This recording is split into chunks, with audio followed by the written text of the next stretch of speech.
নমস্কার। সুকুমার রায়ের গল্প সমগ্র থেকে আজকের ছোট গল্প দানের হিসাব।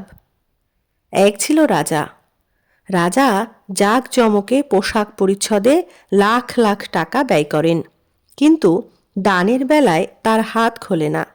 রাজার সভায় হোমরা চোমরা পাত্র মিত্র সবাই আসে, কিন্তু গরিব দুঃখী পণ্ডিত সজ্জন এরা কেউ আসে না, কারণ সেখানে গুণীর আদর নাই, একটি পয়সা ভিক্ষা পাবার আশা নাই।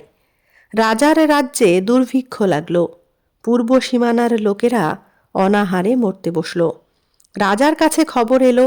রাজা বললেন, এ সমস্ত দৈবে ঘটায়, এর উপর আমার কোনো হাত নেই।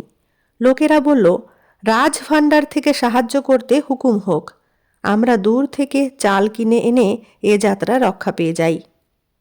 রাজা বললেন, আজ তোমাদের